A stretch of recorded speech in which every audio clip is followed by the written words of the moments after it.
Hi, this is Lisa Rosenthal from Reproductive Medicine Associates of Connecticut, and I'm so thrilled to be here with Dan Hull, co-author of Where's the Effing Stork?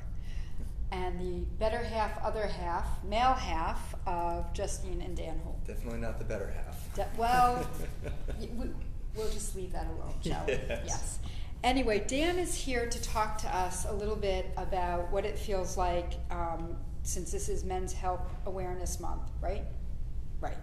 It's Men's Health Awareness Month, and Father's Day is coming up, and typically that can be a day that can be really difficult when you're still trying to conceive. So Dan's going to answer for himself, and you may find some of these answers really speak to you and some don't. So let's hear what he has to say.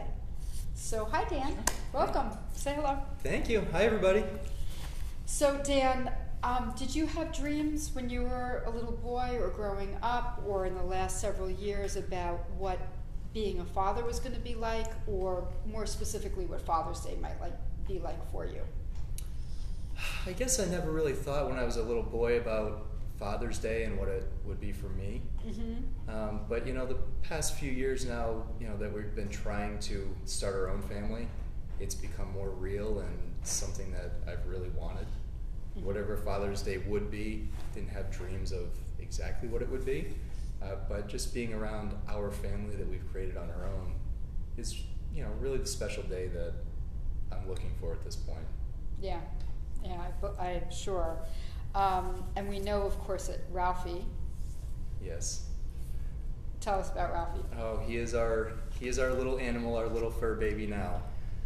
He's just means the world to Justine and I. So he's our baby, and that's something the past few years since we've had him 4.5 years now. Father's Day and Mother's Day come and go, and we have a fur baby. Yeah. And that's great, and you know, we kind of celebrate a little bit, you know, Father's Day, Mother's Day for Ralph, but definitely not the same as having our own real human family. Absolutely. To celebrate with. Absolutely. Something that you can heap some love on, but not the same thing as raising your child. Absolutely. So I'm going to move off Father's Day a little bit and just go to the question of, you know, typically we expect to get pregnant. We go off birth control, we stop doing whatever it is we're doing, and the expectation is, boom, we're going to get pregnant. Was that your expectation? Absolutely. And I think we've all been there where, you know, day one doesn't come, you know, when you're not trying, mm-hmm. and you're freaking out and hoping you don't have the 2 lines on the stick. Mm-hmm. But then once you start to want the family and you're ready and in a place where you're trying to, you know, it's very different, and it's many different emotions wanting to see that rather than not wanting to. So, and for us, we did, you know, like a lot of people out there, you know, just starting, that haven't dealt with infertility, it's something you think is going to happen right away, mm-hmm. you know, and it just happens quickly, and unfortunately we found out it's not always like that. And what did it feel like to realize that not only, you know, that it wasn't happening, that the months went by and it wasn't happening? What did it feel like for you? Were you hopeful that it would be next month? Were you, you know, assuming it would be the next month? What were your thoughts? But more than that, how did you feel about it? I think the first, I can't put an exact time on it, maybe 6, 9, 12 months. Mm-hmm. And I just thought, you know, optimistic, it'll happen next month. Mm-hmm. Next month will be the month, once it's right for us, you know, once, you know, it's the right time for us, it'll happen. So I wasn't too worried about it. I knew we were both young and still healthy. But then it got to a point, and again, I can't pinpoint exactly when, but then it turned to being extremely frustrating. Mm-hmm. And just, when is this going to happen? And unfortunately, why is everybody else around us getting pregnant and we can't? Mm-hmm. And that's not something Justine and I, we're not like that generally, mm-hmm. but in this situation, we kind of turned to that. We didn't like being that kind of person and those feelings, but it was our true, genuine emotion. We're seeing all of our friends that are around the same age having babies, and we just couldn't. So it became very frustrating and hard to deal with. And to the point where you see a celebrity get pregnant on TV, or hear of somebody else, or a Facebook post, mm-hmm. and it's so hard because you're trying so hard for that, And it's not happening. and it's not happening. So you were disappointed, and you felt disappointed and discouraged. And Justine probably had her own feelings. How much did you kind of put aside your feelings to try to help Justine manage, especially once fertility treatment started, when she was the one doing having the injections and the hormones and the procedures? How much did you have to sort of, how did you balance out your own feelings with trying to help her with her feelings? Well, I think it started, she was, I think, a little bit quicker to get frustrated with it not working. Mm-hmm. And I was just, oh yeah, it'll happen next month, And to the point where, that's how I would console her after 6 months or however long of trying. And it got to the point where that was the wrong thing to say. And it was... How'd she tell you that? I don't think I can say that here. No? She's a sweetheart, but when... But let's look at the name of the blog. Where's the effing stork? Mm-hmm. So there you go. I think that says Hi, it all. Justine. So she might not have told you in the most polite of terms that you're telling her it was going to happen the next month. It was really comforting at that point. And that was, when we were initially having trouble, Mm-hmm. it was kind of putting a wedge between us, Mm-hmm. because she was really showing this emotion and, very devastated every month that it didn't work. And I was just, okay, come on, we'll just pick it up, try again next month. And eventually it got to the point where we sat down and, she told me, you don't have these same emotions. I feel like I'm going through it alone. And I'm not one to really share my emotions in this or anything else. And the blog that we wrote, really, that was for her. Something she wanted to do to put her feelings out there and help other people. So I was like, sure, it's completely out of my comfort zone, but if it helps. And ultimately, we talk a lot more.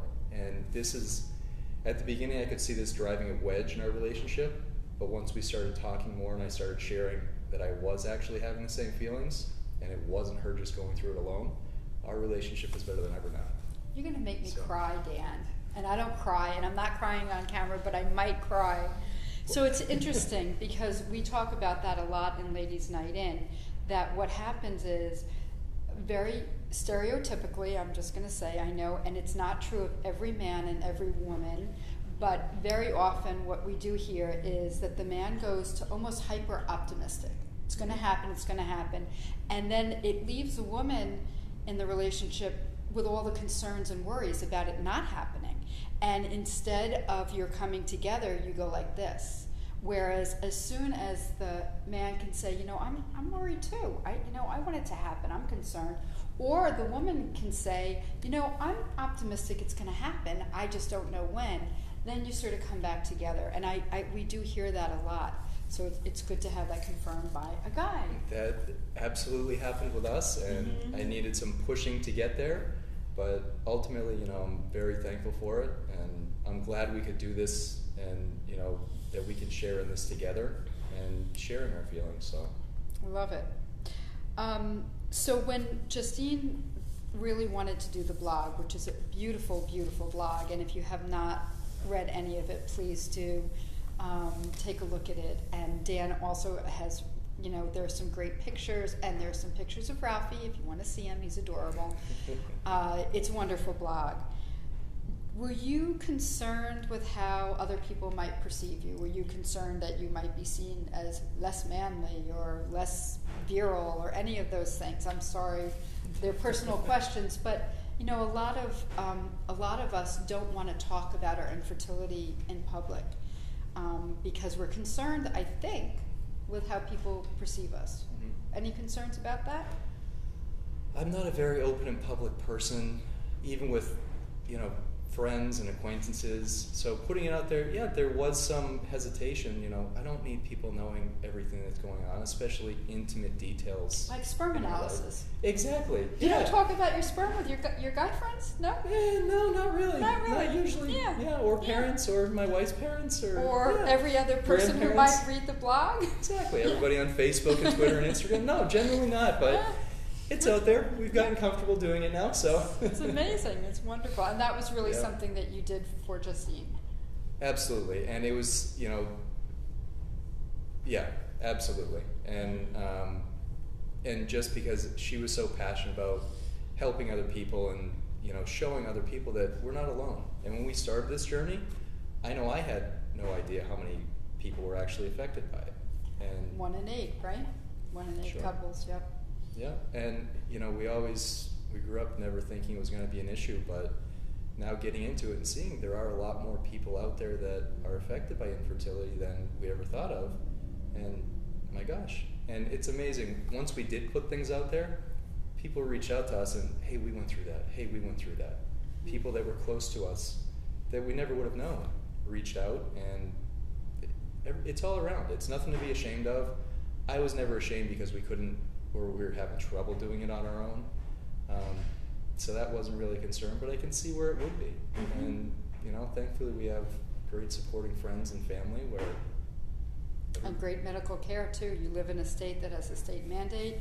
You don't live 200 miles away from a fertility practice that has a good reputation. None of Absolutely. those things that unfortunately is true other places in the country. And I just forgot what I wanted to say. Okay. Were you surprised that the question that I had was, you must have been surprised and or pleased by the response to the blog. I mean, when she started writing, people were commenting and, loved the blog, absolutely loved it. Yeah, that's a funny question. I actually didn't know how far reaching it would go. Mm-hmm. I thought it would be on this one web page, Mm-hmm. and where people would go to get help and support, from other people that were going through this journey too. And like I said, didn't really tell many people around us we were going through it. So the day it kind of popped out on Facebook there somehow, and I got the call from my mom. Oh. Didn't want to find out that way.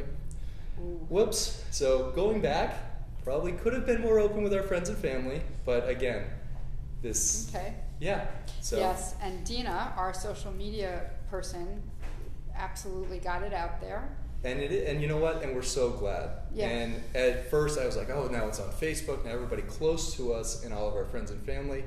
But then we talked about it and it's like, those people might be having issues. And like I said, people reached out that were close to us, and we're so glad that it did go, I wouldn't say viral, but that so many people have seen it. And Mm-hmm. if it could just help one other person, one other couple, we're happy. Excellent. So if it had been some other sort of problem, if you had had some sort of a heart disease problem or some sort of kidney disease, because infertility is reproductive disease. Let's be very clear about that. It should be, I'm going to just say it, should be covered by insurance. There is now a bill that has been introduced by both Senator Cory Booker of New Jersey and Rosa DeLauro, Congresswoman from Connecticut, for access and treatment of infertility as a disease. So if it had been another disease, do you think you might have felt differently about talking about it? Do you think you might have been more open, or is it just simply that you kind of would have not preferred to talk about it at all? It's an interesting question. I never actually thought about it like that, but I'm not sure. I'm thinking for me, Yeah. if I had to talk about my blood count or my ovary count, or how many, well, we know how many ovaries I had too, but how many follicles I had, I do think that for me, and I experienced infertility for a long time, that I would have been more comfortable with a different disease. And I think that my husband might have said that he'd rather talk about his white blood cell count than his sperm count. I think he might have said that. I'll have to check with him If you later. put it that way, absolutely. Yeah, Yeah. I'm with you there. Yeah, maybe. Yeah, maybe. So did you feel more support once you kind of came out, even though you didn't quite know you were coming out on the blog? Did you feel like you got more support? Your mom called you and said, did you want to tell me something, Dan? Yeah, exactly. We did, and that's when friends and family who didn't know said, hey, if there's something that anything we can do, let us know. If you need a shoulder to cry on or somebody to talk to. So we did get that support, and ultimately I'm very glad it did get out there, because this was a journey that initially when we set out on it, I thought it was just going to be Justine and I. And it really became our entire family, our entire group of close friends. And that really helped us through this journey. Just the extra support, the extra emotional support. But then on the flip side, you know, having all those people know what we're going through, and then every month of getting a bad result or something, you know, it could also get to the point, and it did at some points, where people would always ask us, so hey, what's going on? What's going on? And you always hate to say, it was negative, it was negative. Because not only are you disappointed, but they're disappointed. And sometimes I would imagine that you, like would possibly with your mom or your dad, that maybe you were ending up comforting them in their disappointment. Exactly. And it became about, you know, the whole family, and, you know, both of our families absolutely wanted grandchildren. And, you know, and yeah, so it could get to the point, and it's a touchy subject, and I never realized this before we went through it, but just asking a question, like after people get married, the next question you always ask, when are you having babies? When are you starting a family? And going through this, to most couples that might not, you know, be offensive or be hard to answer, but you never know what somebody's going through. So somebody that's been dealing with infertility for years, it's hard to have that question asked. It hurts. It does, and it's something I was guilty of before we went through this, and I didn't realize how it could hurt. Absolutely. It is astonishing how it really feels like a punch to the stomach. You know, especially when you're trying so hard.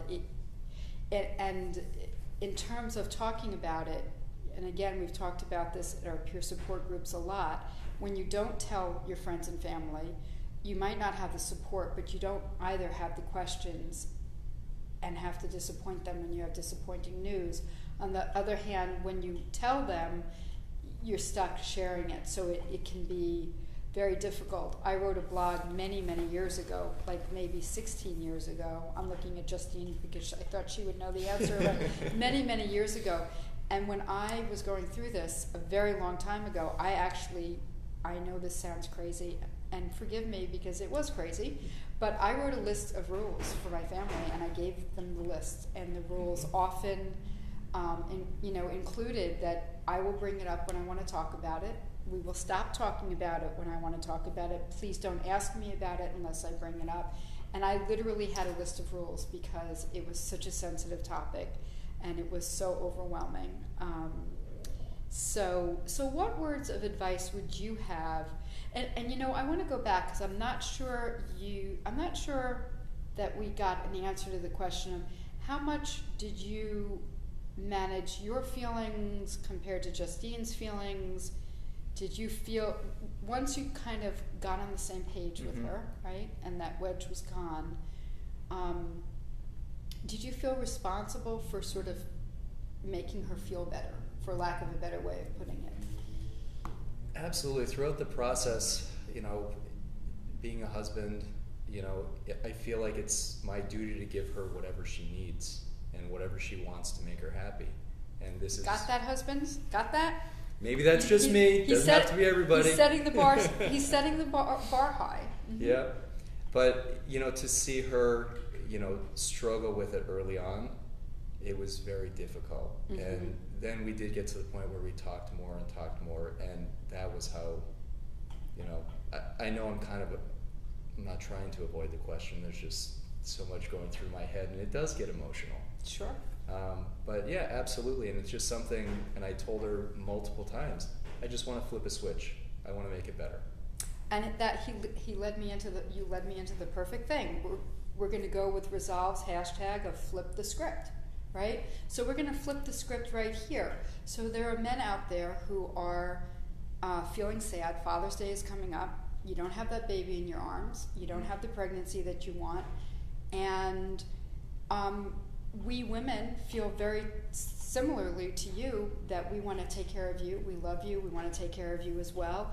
What can we do, in your opinion, what can we do to help if this day is a painful day for somebody, for the man in the relationship?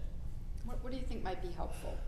I know once it started being painful for me, just talking and communicating, and I was never a big talker, sharer of feelings, communicator.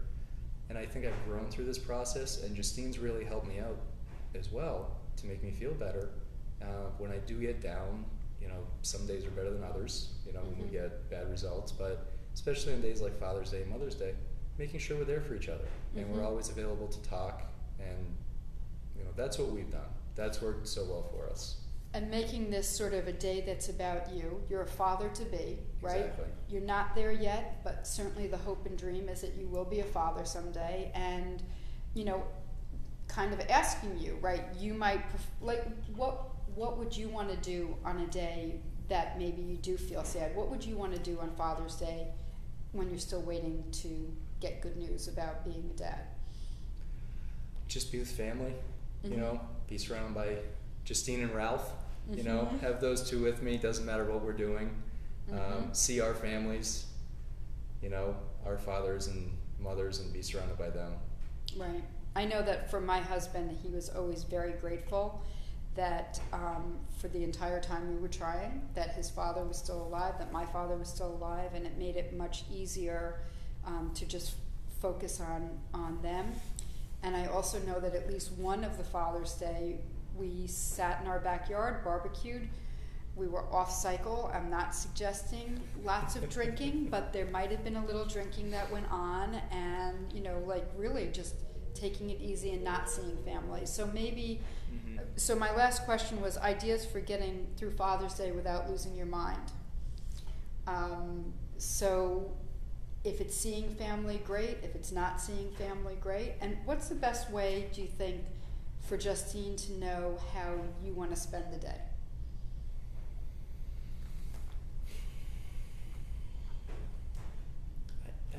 That's a good question. Ask, don't you think? And you know what? That's exactly it. You know, just communicate. And I know I keep saying that, but that's really been the key to this and bringing us closer together, and you know, getting through this together. So it sounds like it has changed your marriage in a fundamental way. Not saying there was anything wrong with it. Everything was great before. I just feel like it's so much better, even though we're going through this very difficult process together. Who knows? And I know we haven't been going through it as long as you did, and you know, others out there.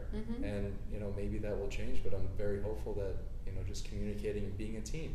This is the first real huge thing we've worked on where it's a team. It's Justine and I against the world. And the rest of the world is actually pretty much on your side too. Exactly. I know everybody's hoping for it, and, and that's great, but you know, we're the ones in this fighting the fight, and we've got great support of family and friends and everybody here at our RMA family, so. Yeah, well, I can't thank you enough for being here, and I will say that I am not a weepy person, but I have had tears in my eyes several times listening to you tonight, and I have a feeling that a lot of our viewers did too. So thank Dan Hool, co-author of Where's the Effing Blog? I almost said it, but I didn't.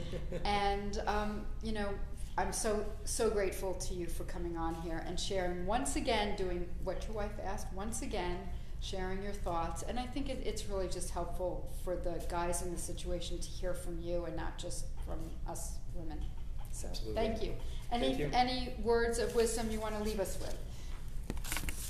I don't think so. I think that pretty much sums it up. Okay. For us, at least, there's nothing to be ashamed about. It's nothing that we've done, nothing that we've caused. It just, unfortunately, it is like it is, you know, and like any other disease, it just is what it is. And it has treatment, and it has cures, and it has very, very good positive results very, very often. And on that note, we will say goodbye. Great. Thanks. Thank you.